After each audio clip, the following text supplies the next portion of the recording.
Capítulo 1. ¿De qué va la ética? Hay ciencias que estudian por simple interés, de saber cosas nuevas, otras para aprender una destreza que permita hacer o utilizar algo.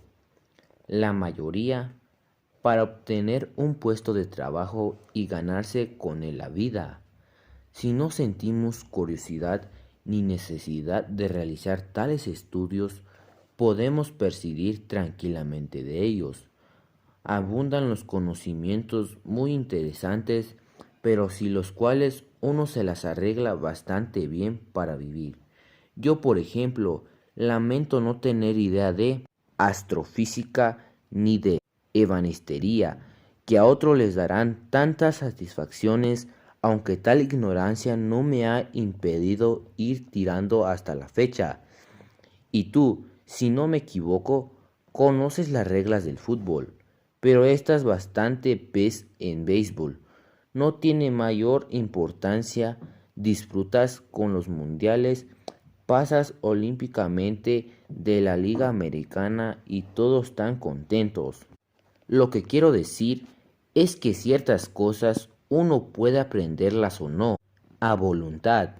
Como nadie es capaz de saberlo todo, no hay más remedio que elegir y aceptar con humildad lo mucho que ignoramos. Se puede vivir sin saber astrofísica, ni ebanistería, ni fútbol, incluso sin saber leer ni escribir.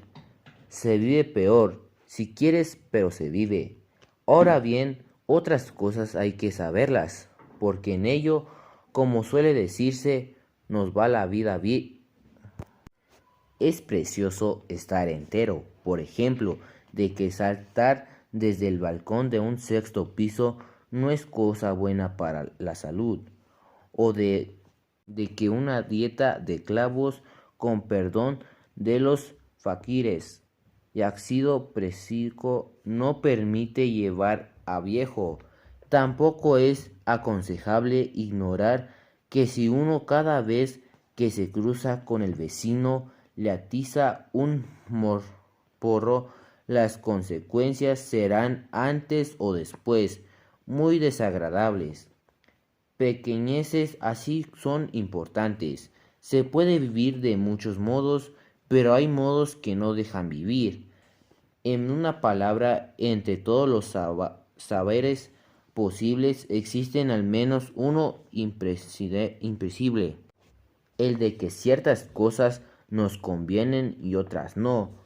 No nos convienen ciertos alimentos, ni nos convienen ciertos comportamientos, ni ciertas actitudes. Me refiero, claro está, a que no nos convienen si queremos seguir viviendo. Si lo que uno quiere es reventar cuanto antes, beber lejía puede ser muy adecuado, o también procurar rodearse del mayor número de enemigos posibles.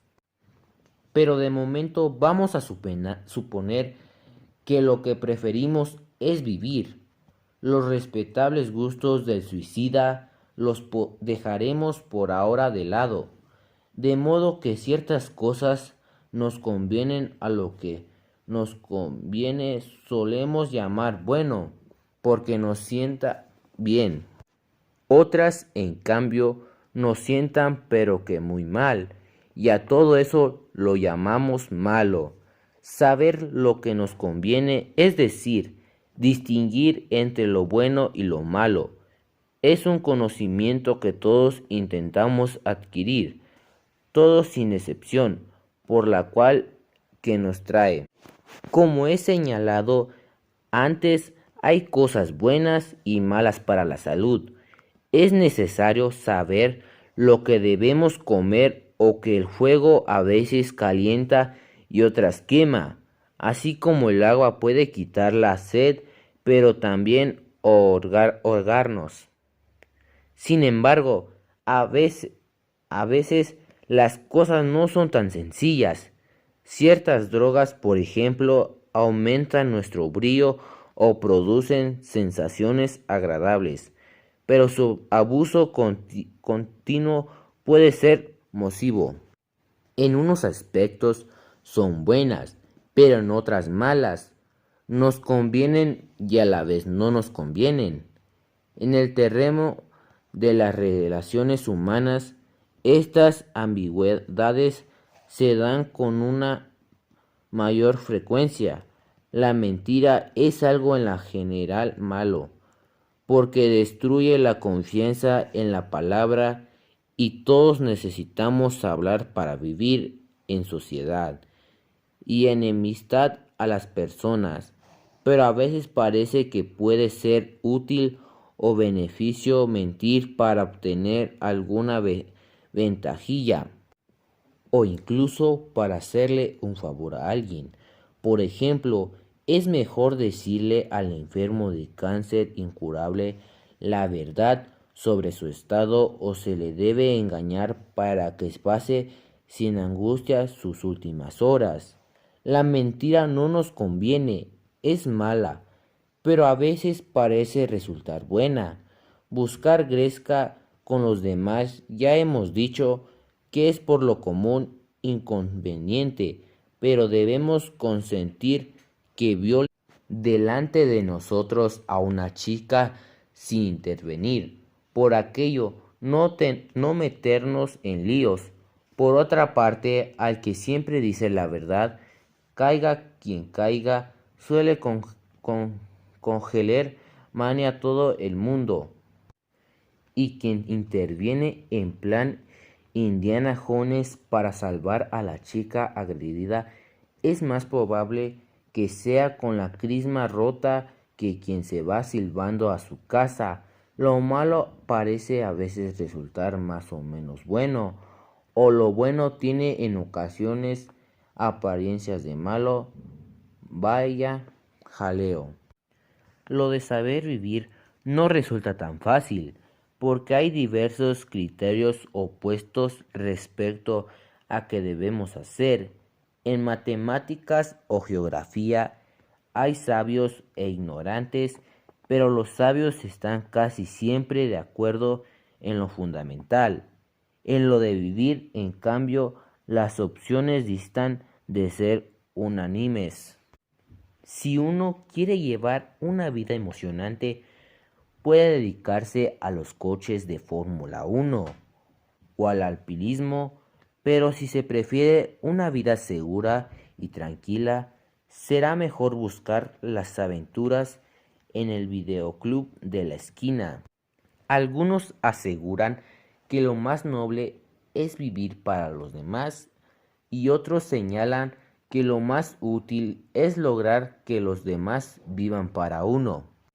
Según ciertas opciones, lo que cuenta es ganar dinero y nada más, mientras que otros arguyen que el dinero sin salud, tiempo libre, afecto sincero o serenidad de ánimo no vale nada. Médicos respetables indican que renunciar al tabaco y al alcohol es un medio seguro de alargar la vida, a lo que responden fumadores y borrachos que con tales privaciones a ellos desde luego la vida se les haría mucho más larga, etc. En lo único que a primera vista todos estamos de acuerdo es en que no estamos de acuerdo con todos. Pero fíjate que también estas opiniones distintas coinciden en otro punto, a saber que lo que vaya a ser de nuestra vida es algo menos en parte, resultado de lo que quiera cada cual. Si nuestra vida fuera algo completamente determinado y fatal, irremediable, y todas estas disquisiciones carecerían de más mínimo sentido. Nadie discute si las piedras deben caer hacia arriba o hacia abajo. Caen hacia abajo y punto. Los castores hacen presas en los hoyos y las abejas panales de celdillas hexagonales. No hay castores a los que tienen a hacer cerdillas de panal, ni abejas que se dediquen a la ingeniería hidráulica. En su medio natural, cada animal parece saber perfectamente lo que es bueno y lo que es malo para él, sin discusiones ni dudas. No hay animales malos ni buenos en la naturaleza. Aunque quizá las moscas considera mala a la araña que tiene su trampa y se la come, pero es que la araña no lo puede remediar. Voy a contarte un caso dramático. Ya conoces a las termitas, esas hormigas blancas que en África levantan impresionantes hormigueros de varios metros de alto y duros como la piedra. Dado que el cuerpo de las termitas es blanco por carecer de la coroza quitinosa que protege a otros insectos, el hormiguero les sirve de caparazón colectivo contra ciertas hormigas enemigas mejor armadas que ellas. Pero a veces uno de esos hormigueros se derrumba por culpa de una riada o de un elefante. A los elefantes les gusta rascarse los flancos contra los termiteros. ¿Qué vamos a hacer? Enseguida las termitas obrero se ponen a trabajar para construir su dañada fortaleza a toda prisa. Y las grandes hormigas enemigas se lanzan al asalto. Las termitas soldados salen a defender a su tribu e intentan detener a las enemigas. Como ni por tamaño ni por armamento pueden competir con ellas, se cuelgan de los asaltantes intentando frenar todo lo posible su marcha, mientras las feroces mandíbulas de sus asaltantes las van despedazando. Las obreras trabajan con toda celeridad y se ocupan de cerrar otra vez el termitero de ruido, pero lo cierran dejando fuera a las pobres heroicas termitas soldado que sacrifican sus vidas por la seguridad de los demás. ¿No merecen acaso una medalla por lo menos? ¿No es justo decir que son valientes? Cambio de escenario, pero no de tema. En la Ilíada, Homero cuenta la historia de Héctor, el mejor guerrero de Troya, que esperaba a pie firme fuera de las murallas de la ciudad a Aquiles, el enfurecido campeón de los aqueos, aun sabiendo que éste es más fuerte que él y que probablemente va a matarle. Lo hace por cumplir su deber, que consiste en defender a su familia y a sus conciudadanos del terrible asaltante. Nadie duda de Héctor, es un héroe, un auténtico valiente, pero es Héctor heroico y valiente del mismo modo que las termitas soldado, cuya gesta millones de veces repetida ningún Homero se ha molestado en contar. ¿No hace Héctor a fin de cuentas lo mismo que cualquiera de las termitas anóminas? Porque nos parece su valor más auténtico y más difícil que el de los insectos. ¿Cuál es la diferencia entre un caso y otro? Sencillamente, la diferencia escriba entre las termitas soldado luchan y mueren porque tienen que hacerlo sin poderlo remediar, como la araña que se come a la mosca. Héctor, en cambio, sale a enfrentarse con Aquiles porque quiere. Las termitas soldados no pueden desertar ni rebelarse ni remolonear para que otras vayan en su lugar, estas programadas necesariamente por la naturaleza para cumplir su heroica misión.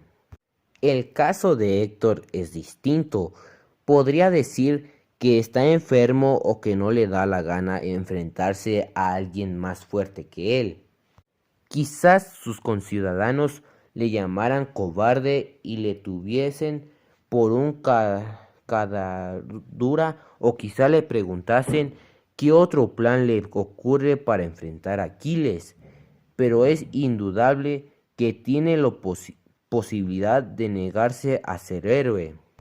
Por mucha presión que los demás ejerzan sobre él, siempre podría escaparse de lo que se supone que debe hacer. No está programado para ser héroe, ningún hombre lo está. De ahí que tenga mérito su gesto y que Homero cuente su historia con épica emoción. A diferencia de las termitas, decimos que Héctor es libre y por eso admiramos su valor. Y así llegamos a la palabra fundamental de todo este embrollo: libertad. Los animales, y no digamos ya los minerales o plantas, no tienen más remedio que ser tal como son y hacer lo que están programados naturalmente para hacer.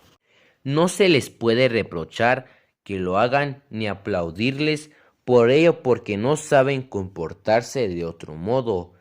Tal disposición obligatoria les ahorra sin duda muchos quebradores de cabeza. En cierta medida, desde luego, los hombres también estamos programados por la naturaleza. Estamos hechos para beber agua, no lejía, y a pesar de todas nuestras preocupaciones debemos morir antes o después. Y de modo menos imperioso pero parecido, nuestro programa cultural es determinante. Nuestro pensamiento viene condicionado por el lenguaje que le da forma, un lenguaje que se nos impone desde afuera y que nos hemos inventado para nuestro uso personal, y somos educados en ciertas tradiciones, hábitos, formas de comportamiento, leyes, en una palabra, que se nos inculca desde la cunita, unas felicidades y no otras. Todo ello pesa mucho y hace que seamos bastante previsibles. Por ejemplo, Héctor es el de que acabamos de hablar. Su programación natural hacía que Héctor sintiese necesidad de protección, cobijo y colaboración, beneficios que mejor o peor encontraba en su ciudad de Troya.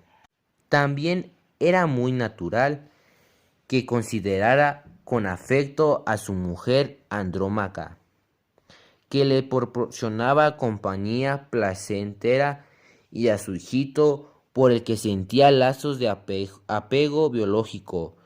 Culturalmente se sentía parte de Troya y compartía con los troyanos la lengua, las costumbres y las tradiciones. Además, desde pequeño le habían educado para que fuera un buen guerrero al servicio de su ciudad, y se le dijo que la cobardía era algo aborrecible, indigno de un hombre. Si traicionaba a los suyos, Héctor sabía que se vería despreciado y que le castigarían de uno u otro modo, de modo que también estaba bastante programado para actuar como lo hizo. No, y sin embargo, Héctor hubiera podido decir: a la porra con todo. Podría haberse disfrazado de mujer para escapar por la noche de Troya, o haberse fingido enfermo o loco para no combatir, o haberse arrodillado ante Aquiles ofreciéndole sus servicios como guía para invadir Troya por su lado más débil. También podría haberse dedicado a la bebida o haber inventado una nueva religión que dijese que no hay que luchar contra los enemigos, sino poner la otra mejilla cuando nos abofetean. Me dirás que todos estos comportamientos hubiesen sido bastante raros, dado quién Héctor y la educación que había recibido. Pero tienes que reconocer que no son hipótesis imposibles. Mientras que un castor que fabrique panales o una termita desertora no son algo raro, sino estrictamente imposible. Como los hombres nunca puede uno estar seguro del todo, mientras que los animales o con otros seres naturales sí. Por mucha programación biológica o cultural que tengamos, los hombres siempre podemos optar finalmente por algo que no esté en el programa, al menos que no esté del todo. Podemos decir sí o no, quiero o no quiero. Por muy acuchados que nos veamos por las circunstancias, nunca tenemos un solo camino a seguir, sino varios. Cuando te habla de libertad, a esto a lo que me refiero, a lo que nos diferencia de las termitas, de las mareas, de todo lo que se mueve de modo necesario e irremediable. Cierto que no podemos hacer cualquier cosa que queramos, pero también cierto que no estamos obligados a querer hacer una sola cosa. Y aquí conviene señalar dos aclaraciones respecto a la libertad. Primera, no somos libres de elegir lo que nos pasa, haber nacido tal día, de tales padres y en tal país, padecer un cáncer o ser atropellados por un coche, ser guapos o feos, que los aqueos se empeñen en conquistar nuestra ciudad, etc. Sino libres para responder a lo que nos pasa de tal o cual modo, obedecer o rebelarnos, ser prudentes o temerarios, ventativos o resignados, vestirnos a la moda o disfrazarnos de oso de las cavernas, defender Troya o huir, etc. Segunda, ser libre para intentar algo no tiene nada que ver con lograrlo identificablemente. No es lo mismo la libertad, que consiste en elegir dentro de lo posible, que la omnipotencia, que sería conseguir siempre lo que uno quiere, aunque pareciera imposible. Por ello, cuanta más capacidad de acción tengamos, mejores resultados podremos obtener de nuestra libertad. Soy libre de querer subir al montón Everest, pero dado mi lamentable estado físico y mi nula preparación en alpinismo, es prácticamente imposible que consiguiera mi objetivo. En cambio, soy libre de leer o no leer, pero como aprendí a leer de pequeñito, la cosa no me resulta demasiado difícil si decido hacerlo. Hay cosas que dependen de mi voluntad y eso es ser libre, pero no todo depende de mi voluntad, entonces sería omnipotente, porque el mundo hay otras muchas voluntades y otras muchas necesidades de no controlo a mi gusto. Si no me conozco ni a mí mismo ni al mundo en que vivo, mi libertad se estrellará una y otra vez contra lo necesario. Pero cosa importante, no por ello dejaré de ser libre, aunque me encueza. En la realidad existen muchas fuerzas que limitan nuestra libertad, desde terremotos o enfermedades hasta tiranos. Pero también nuestra libertad es una fuerza en el mundo, nuestra fuerza. Si hablas con la gente, sin embargo, verás que la mayoría tiene muchas más conciencias de lo que te limita su libertad que la libertad misma. Te dirán, libertad, pero ¿de qué libertad me hablas?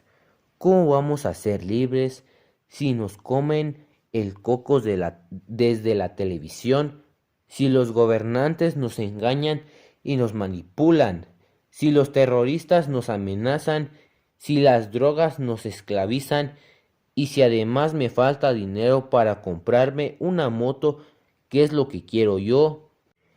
En cuanto te fijes un poco, verás que los que así hablan parece que se están quejando, pero en realidad se encuentran muy satisfechos de saber que no son libres. En el fondo piensan, uff, menudo peso nos hemos quitado de encima. ¿Cómo no somos libres? No podemos tener la culpa de nada de lo que nos ocurra, pero yo estoy seguro de que nadie cree de veras que no es libre. Nadie acepta sin más que funciona como un mecanismo inexorable de relojería o como una termita. Uno puede considerar que optar libremente por ciertas cosas en ciertas circunstancias es muy difícil. Entrar en una casa en llamas para salvar a un niño, por ejemplo, o enfrentarse con firmeza a un tirano, y que es mejor decir que no hay libertad pero no reconoces que libremente se prefiere lo más fácil, es decir, esperar a los bomberos o llamar la bota que le pisa a uno el cuello, pero dentro de las tripas algo insiste en decirnos si tú hubiéramos querido. Cuando cualquiera se empeñe a negarte que los hombres somos libres, te aconsejo que le apliques la prueba del filósofo Romero. En la antigüedad, un filósofo romero discutía con un amigo que le negaba la libertad humana y aseguraba que todos los hombres no tenían más remedio que hacer lo que hacen. El filósofo cogió su bastón y comenzó a darle estacazos con toda su fuerza. Para allá, está bien, no me pegues más, le decía el otro, y el filósofo, sin dejar de zurrarle, continuó argumentando. ¿No dijiste que no soy libre y que lo hago? No tengo más remedio de hacerlo. Pues entonces, no gastes saliva pidiéndome que pare. Soy automático. Hasta que el amigo no reconoció que el filósofo podía libremente dejar de pegarle, el filósofo no suspendió su paliza. La prueba es buena, pero no debes utilizarla más que en último extremo y siempre con amigos que no sepan artes marciales. En resumen, a diferencia de otros seres vivos o inanimados, los hombres podemos inventar y elegir en parte nuestra forma de vida. Podemos optar por lo que nos parece bueno, es decir, conveniente para nosotros, frente a lo que nos parece malo e inconveniente. ¿Y cómo podemos inventar y elegir? Podemos equivocarnos, que es algo que los castores, las abejas y las termitas no suelen pasarles. De modo que parece prudente fijarnos bien en lo que hacemos y procurar adquirir un cierto saber vivir que nos permita acertar a ese saber vivir o arte de vivir, si prefieres, es a lo que llama ética. De ello, si tienes paciencia, seguiremos hablando en las siguientes páginas de este libro.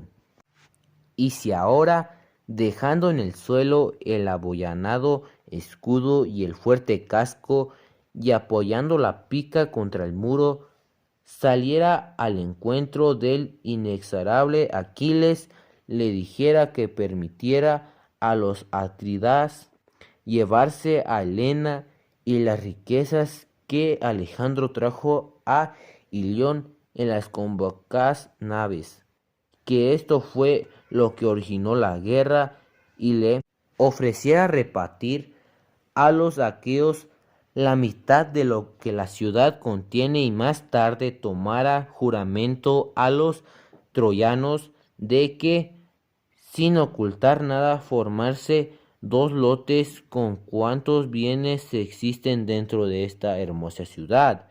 Mas, ¿por qué tales cosas me hace pensar el corazón? Homero, Iliada. La libertad no es una filosofía y ni siquiera es una idea. Es un movimiento de la conciencia que nos lleva en ciertos momentos a pronunciar dos monosílabos sí o no, en su brevedad instantánea como a la luz del relámpago se dibuja el signo contradictorio de la naturaleza humana. La vida del hombre no puede ser vivida repitiendo los patrones de su especie. Es el mismo, cada uno quiere quien debe vivir. El hombre es el único animal que puede estar fastidiado, que puede estar disgustado, que puede sentirse expulsado del paraíso. Capítulo 2. Órdenes, costumbres y caprichos. Te recuerdo brevemente dónde estamos. Queda claro que hay cosas que nos convienen para vivir y otras no, pero siempre está claro que cosas son las que nos convienen. Aunque no podamos elegir lo que nos pasa, podemos en cambio elegir lo que hacer frente a lo que nos pasa.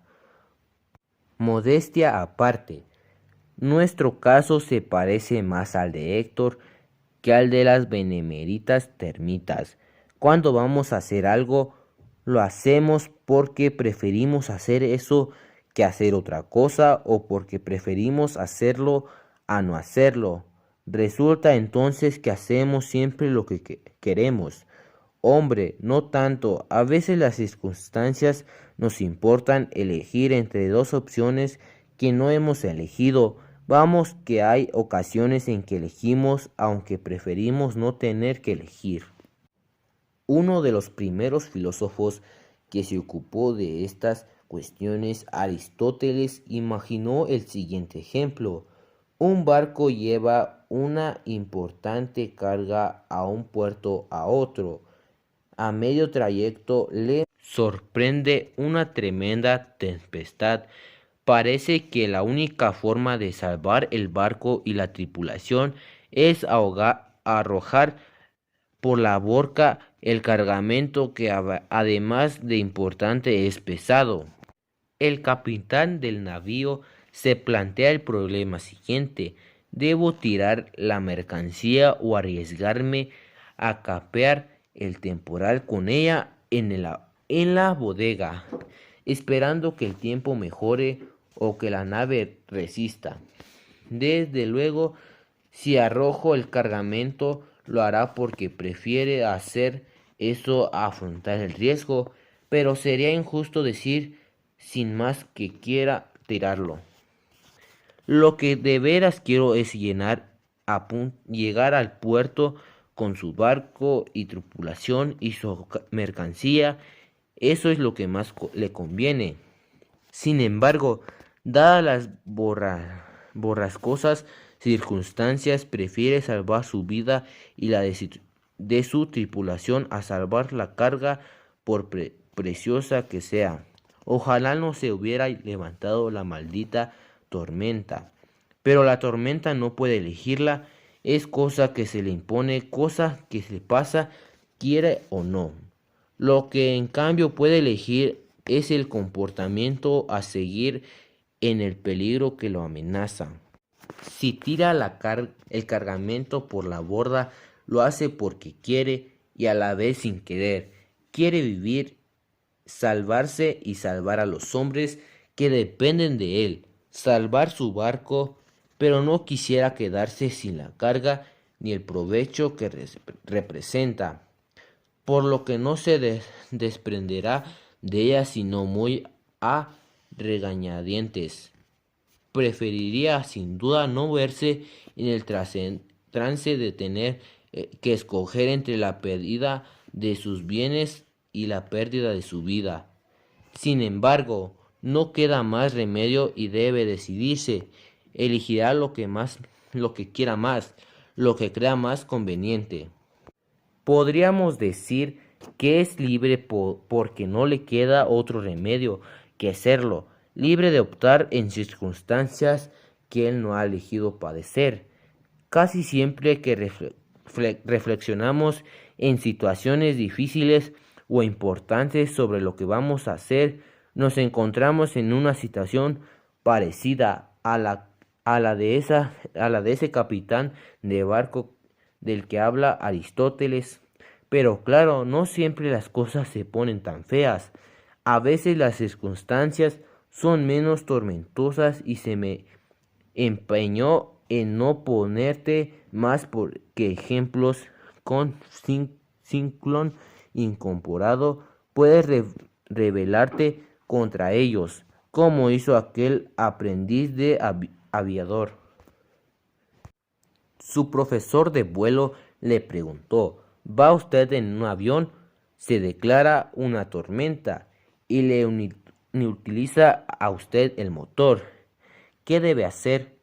Y el estudiante contesta: seguiré con el otro motor. Bueno, dijo el profesor, pero llega otra tormenta y le deja sin ese motor. ¿Cómo se las arreglará entonces? Pues seguiré con el otro motor. También se los destruye en la tormenta y entonces pues continúo con el otro motor. Vamos a ver, se mosquea el profesor. ¿Se puede saber de dónde saca usted tantos motores? Y el alumno imperturbable: del mismo sitio del que saqué usted tantas tormentas. No dejamos de lado el tormentón de las tormentas. Veamos qué ocurre cuando hace buen tiempo. Por lo general, uno no se pasa la vida dando vueltas a lo que nos conviene o no nos conviene hacer. Afortunadamente, no solemos estar tan achuchados por la vida como el capitán del dichoso barquito del que hemos hablado. Si vamos a ser sinceros, tendremos que reconocer que la mayoría de nuestros actos los hacemos casi automáticamente sin darle demasiadas vueltas al asunto. Recuerda conmigo, por favor, lo que has hecho esta mañana. A una hora indecentemente temprana ha sonado el despertador y tú, en vez de estrellarlo contra la pared como te apetecía, has apagado la alarma. Te has quedado un ratito entre las sábanas intentando aprovechar los últimos y preciosos minutos de comunidad o horizonte. Después has pensado que se te estaba haciendo demasiado tarde y el autobús para el cole no espera, de modo que te has levantado con santa resignación. Ya sé que no te gusta demasiado lavarte los dientes, pero te insisto tanto para que lo hagas. Has acudido entre bosquezos a la cita con el cepillo y la pasta. Te has duchado casi sin darte cuenta de lo que hacías, porque es algo que ya pertenece a la rutina de todas las mañanas. Luego te has bebido el café con la leche y te has tomado la habitual tostada con mantequilla. Después a la dura calle, mientras ibas haciendo la parada del autobús, repasando mentalmente los problemas de matemáticas. No tenías hoy control. Has ido dando patadas distraídas a una lata vacía de Coca-Cola. Más tarde el autobús el cole, etc.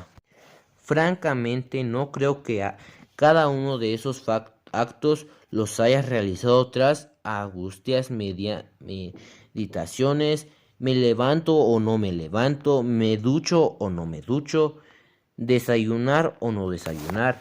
Esa es la cuestión. La zozobra del pobre capitán del barco, a punto de zozobrar, tratando de decidir a toda prisa si tiraba por la borda la carga o no. Se parece todo a tus soñolientas decisiones de esta mañana. Has actuado de manera casi instintiva, sin plantearte muchos problemas. En el fondo resulta lo más cómodo y lo más eficaz, ¿no? A veces darle demasiadas vueltas a lo que uno va a hacer nos paraliza. Es como cuando echas a andar. Si te pones a mirar los pies y a decir: ahora es derecho y luego izquierdo, etcétera. Lo más seguro es que pegues un tropezón o te acabes parándote, pero yo quisiera que ahora respectivamente te preguntaras lo que te preguntara esta mañana. Es decir, ¿por qué he hecho lo que hice? ¿Por qué ese gesto y no mejor el contrario o quizá otro cualquiera? Supongo que está en cuenta que indignará un poco, vaya, que por qué tienes que levantarte a las 6:30, lavarte los dientes e ir al colegio. Y yo te lo pregunto, pues precisamente porque yo me empeño en lo que hagas y te doy la lata de mil maneras, como amenazas y promesas para obligarte. Si te quedases en la cama, menudo jaleo te montaría. Claro que algunos de los gestos resañados como ducharte o desayunar los realizas ya sin acordarte de mí, porque son cosas que siempre se hacen al levantarse, no, y que todo el mundo repite, lo mismo que ponerse pantalones en lugar de ir en calzoncillos. Por mucho que apriete el calor, en cuanto a lo demás, ha de tomar el autobús, bueno, no tienes más remedio que hacerlo para llegar a tiempo, porque el colegio está demasiado lejos como para ir andando y no soy tan espléndido para pagarte un taxi de ida y de vuelta todos los días y lo que pegar las patadas a la lata, pues eso lo haces porque sí, porque te da la gana. Vamos a detallar entonces la serie de diferentes movimientos que tiene para tus comportamientos matutinos. Ya sabes lo que es un motivo, en el sentido que recibe la palabra en este contexto. Es la razón que tienes o al menos crees tener para hacer algo, la explicación más aceptable de tu conducta cuando reflexionas un poco sobre ella. En una palabra, la mejor respuesta que se te ocurra a la pregunta ¿por qué hago eso? Pues bien, uno de los tipos de motivación que reconoces es el de que yo te mando que hagas tal o cual cosa. A estos movimientos se les llamaremos órdenes. En otras ocasiones el motivo es que sueles hacer siempre ese mismo gesto y ya lo repites casi sin pensar. O también el ver que tú alrededor todo el mundo se comporta así habitualmente. Llamaremos costumbres a este juego de motivos. En otros casos, los pulpapiés a la lata, por ejemplo, el motivo parece ser la ausencia de motivo, el que aparente sin más a la pura gana. ¿Estás de acuerdo en que llamemos caprichos al porqué de estos comportamientos? Dejó de lado los motivos más crudamente funcionales, es decir, lo que te inducen a aquellos gestos que haces como puro y directo instrumento para conseguir algo. Baja la escalera para llegar a la calle en lugar de saltar por la ventana, coger el autobús para ir al cole, utilizar la taza para tomar tu café con la leche, etcétera. Nos limitaremos a examinar los tres primeros tipos de motivos, es decir, las órdenes, las costumbres y los caprichos.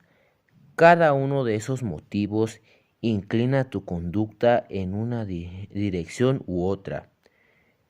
Explica más o menos tu preferencia por hacer lo que haces frente a las otras muchas cosas que podrías hacer. La primera pregunta que se me ocurre plantear sobre ello es de qué modo y cómo cuenta fuerza te obliga a actuar de cada uno, por qué no todos tienen el mismo peso en cada ocasión. Levantarte al colegio es más obligatorio que lavarte los dientes o ducharte y creo que bastante más que dar patadas a la lata de Coca-Cola. En cambio, ponerte pantalones al, al menos calzoncillos, por mucho calor que haga, es tan obligatorio como ir al cole, ¿no? Lo que quiero decirte es que cada tipo de motivos tiene su propio peso y te considera a su modo. Las órdenes, por ejemplo, sacan su fuerza en parte del miedo que puedes tener a las terribles represalias que tomaré contra ti si no me obedeces. Pero también supongo al afecto y la confianza que tienes y que te lleva a pensar que lo que te mando es para protegerte y mejorarte, o como suele decir, con expresión que te hace torcer el gesto por tu bien. También desde luego porque esperas algún tipo de recompensa si cumples como es debido, paga, regalos, etcétera. Las costumbres, en cambio, vienen más bien de la comodidad de seguir la rutina en ciertas ocasiones y también de tu interés de no contrariar a otros, es decir, de la presión de los demás. También en las costumbres hay algo así como una obediencia en ciertos tipos de órdenes. Piensa por poner otro ejemplo, en las modas.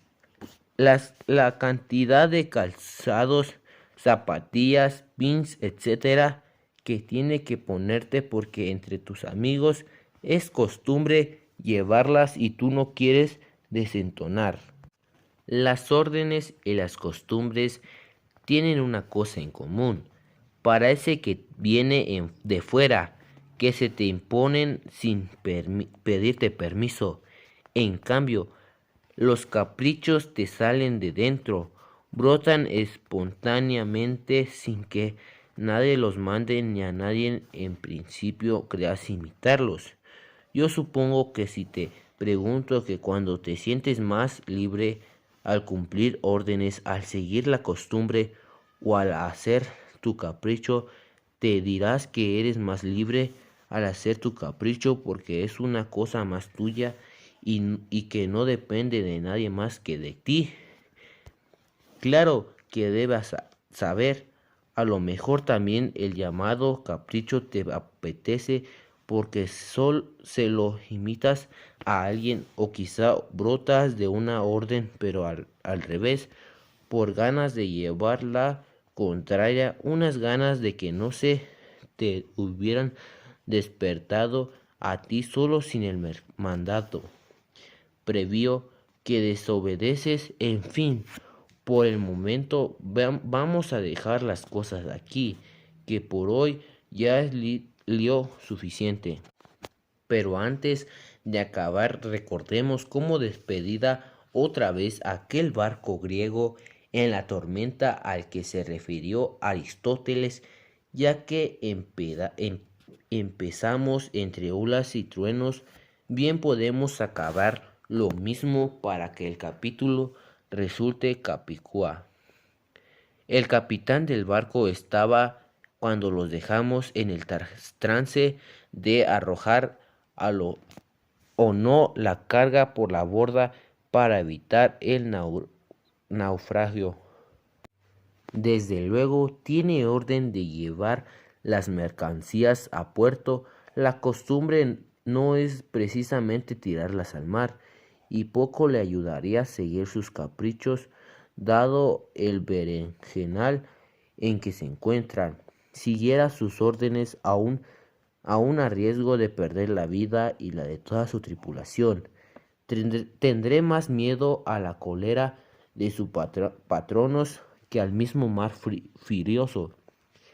En circunstancias normales puede bastar con hacer lo que le manda a uno, pero a veces lo más prudente es plantearse hasta qué punto resulta aconsejable obedecer. Después de todo, el capitán no es como los termitas que tienen que salir en plan kamikaze, quieran o no, porque los quedan otro remedio que obedecer los impulsos de su naturaleza. Y si en la situación en que las órdenes no bastan, la costumbre todavía menos. La costumbre sirve para corregirte para la rituna de todos los días. Francamente, una tempestad es en alta mar, no es momento para andar con ritunas. Tú mismo te pones religiosamente pantalones y calzoncillos todas las mañanas, pero si en caso de incendio no te diera tiempo, tampoco te sentirías demasiado culpable. Durante el gran terremoto de México de hace pocos años, un amigo mío vio derrumbarse ante sus propios ojos un elevado edificio abducido a prestar ayuda intentó sacar de los escombros de una de las víctimas que se resistía inexplicablemente a salir de la trama de cascotes hasta el que confesó: es que no llevo nada encima. Primero especial del jurado a la defensa intempestiva del párrafos. Tanto conformismo ante la costumbre vigente es un poco morboso. No podemos suponer que nuestro capitán griego era un hombre práctico y que la rutina que conserva la carga no era suficiente para determinar ni su comportamiento en caso de peligro, ni tampoco para arrojarla. Claro está, por mucho que en la mayoría de los casos fuera habitual desprenderse de ella, cuando las cosas están de veras serias hay que inventar y no sencillamente limitarse a seguir la moda o el hábito. Tampoco parece que sea ocasión propicia para entregarse a los caprichos. Si te dijeran que el capitán de ese barco tira la carga no porque lo consideres prudente, sino por capricho, o porque la conversó en la bodega por el mismo motivo, ¿qué pensarías? Responde por ti, que estaba un poco loco. Arriesgar la fortuna o la vida sin otro móvil, que el capricho tiene mucho de chaladura si la extravagancia compromete la fortuna o la vida del prójimo, merece ser calificada aún más durante. ¿Cómo podría haber llegado a mandar un barco semejante antojadizo irresponsable? En momentos tempestuosos a la persona sana se le pasan casi todas los caprichos y no le queda sino el deseo intenso de acceder con la línea de conducta más conveniente, o sea, más racional. Se trata entonces de un simple problema funcional de encontrar el mejor medio para llegar sanos y salvos a puerto. Vamos a suponer que el capitán llega a la conclusión de que para salvarse basta con arrojar cierto peso al mar, sea peso en mercancía o sea peso en tripulación. Podría entonces intentar convencer a los marineros de que tirasen por la borda a los 4 o 5 más inútiles de entre ellos, y así de este modo tendría una buena oportunidad de compensar a las ganancias del flete. Desde el punto de vista funcional, a lo mejor era esta la mejor solución para salvar el pellejo y también para asegurar las ganancias. Sin embargo, algo me resulta repugnante en tal decisión, y supongo que a ti también. ¿Será porque se han dado la orden de que tales cosas no deben hacerse, o porque no tengo costumbre de hacerlas, o simplemente porque no me apetece? Tan caprichoso soy comportándome de esa manera. Perdona que te deje en un suspense digno de Itcrot. Pero no voy a decirte para acabar qué es lo que a la postre decidió nuestro zarandeado capitán. Ojalá hacerte y tuviera ya buen viendo hasta volver a casa. La verdad es que cuando pienso en él me doy cuenta de que todos vamos en el mismo barco. Por el momento nos quedamos con las preguntas que hemos planteado y esperamos que vinieron favorables nos lleven hasta el próximo capítulo, donde volveremos a encontrarlas e intentaremos empezar a responderlas. Tanto la virtud como el vicio están en nuestro poder. En efecto, siempre que está en nuestro poder el hacer, lo está también el no hacer. Y siempre que está en nuestro poder el no, lo está el sí. De modo que si está en nuestro poder el obrar cuando es bello, lo estará también cuando es vergonzoso. Y si está en nuestro poder el no obrar cuando es bello, lo estará asimismo para no obrar cuando esté vergonzoso. En el arte de vivir, el hombre es al mismo tiempo el artista y el objeto de su arte, es el instructor y el mornal, el médico y el paciente. No hemos preocuparnos de vivir largos años, sino de vivirlos satisfactoriamente, porque vivir largo tiempo depende del destino. Vivir satisfactoriamente de tu alma, la vida es larga si es plena, y se hace plena cuando es alma. Ha recuperado la posesión de su buen propio y ha transferido así el demonio de sí misma. Capítulo 3. Haz lo que quieras. Decimos antes que la mayoría de las cosas las hacemos porque las mandan los padres cuando se es joven, los superiores a las leyes cuando se es adulto, porque se acostumbra a hacerlas así. A veces la rutina nos la imponen los demás con su ejemplo y su presión, miedo al ridículo, censura, chismorreo, deseo de aceptación en el grupo, y otras veces nos la creamos nosotros mismos porque son un medio para conseguir lo que queremos, como tomar el autobús para ir al colegio, o sencillamente porque nos da la ventolera o el capricho de hacerlas así, sin más ni menos. Pero resulta que en ocasiones importantes o cuando nos tomamos lo que vamos a hacer verdaderamente en serio, todas estas motivaciones corrientes resultan insatisfactorias. Vamos que se saben a poco, como suele decirse. Cuando tiene uno que salir a exponer el pellejo junto a las murallas de Troya, desafiando el ataque de Aquiles como hizo Héctor, o cuando hay que decidir entre tirar el arma, la carga para salvar a la tripulación o tirar a unos cuantos de la tripulación para salvar la carga, o en casos semejantes, aunque no sean tan dramáticos, por ejemplo, sencillito, debo voltar al político que consideró mejor para la mayoría del país, aunque perjudique con su subida de impuestos mis intereses personales, o apoyar al que me permite forrarme más a gusto y los demás que está bien. Ni órdenes ni costumbres bastan y no son tan cuestiones de capricho.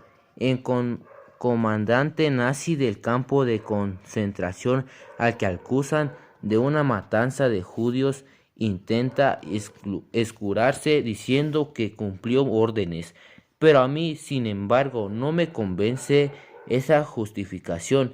Es cierto, países es costumbre no a cualquier un piso a negros por su color de piel o a homosexuales por su preferencia amorosa, pero por mucho que sea habitual, tal discriminación sigue sin parecerme aceptable.